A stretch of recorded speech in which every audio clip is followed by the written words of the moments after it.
Hello दोस्तों, तो रउरा सबके स्वागत बा इस चैनल भोजपुरी गाना 111 पर। आशा करतनी कि रउरा सब अच्छा और स्वस्थ होखे। तो आज हम गावे जात बानी शंकर जी के गीत जौन पवन सिंह गाना गईले बाड़न। तो अभी तक चैनल के सब्सक्राइब नहीं कइले तो प्लीज़ सब्सक्राइब कर ली, बेल आइकन के दबावल मत भूली। वीडियो अच्छा लगे तो लाइक कमेंट शेयर जरूर करी, दोस्तों के पास ज़्यादा से ज़्यादा शेयर करी।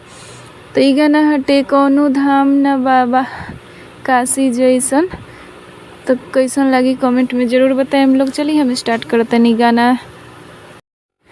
शिव जी करेले साक्षाते इहाँ बास हो बाटे ई परिमान पुराण के भी पास हो के हो देवना बा दुनिया में कैलाशी जैसन कौनो धाम ना धरतिया पर बाबा काशी जैसन कौनो धाम ना धरतिया पर बाबा काशी जैसन।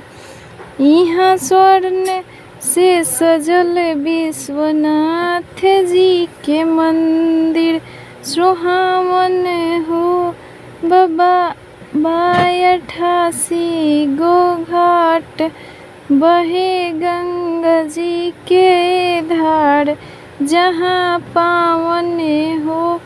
यहाँ स्वर्ण से सजल विश्वनाथ जी के मंदिर सुहावन हो 88 गो घाट बहे गंगा जी के धार जहाँ पावन हो।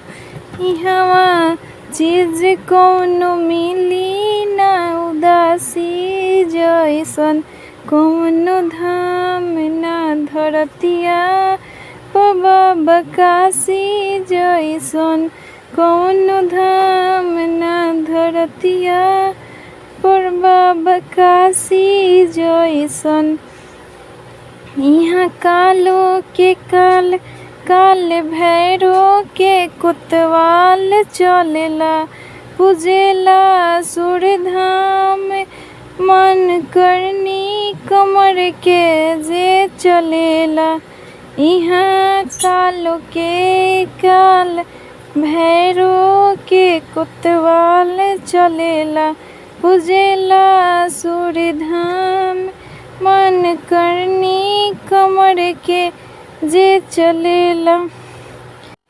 इहाँ जाके मनवा हो जाला सन्यासी जैसन कौनो धाम ना धरतिया पर बाबा काशी जैसन कौनो धाम ना धरतिया पर बाबा काशी जैसन।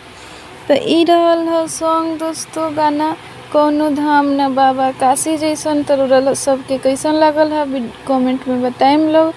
बनल रहे हम लोग हमरा साथे मिलत नहीं लोग के से नेक्स्ट वीडियो में। तब तक खातिर जय श्री राम दोस्तों।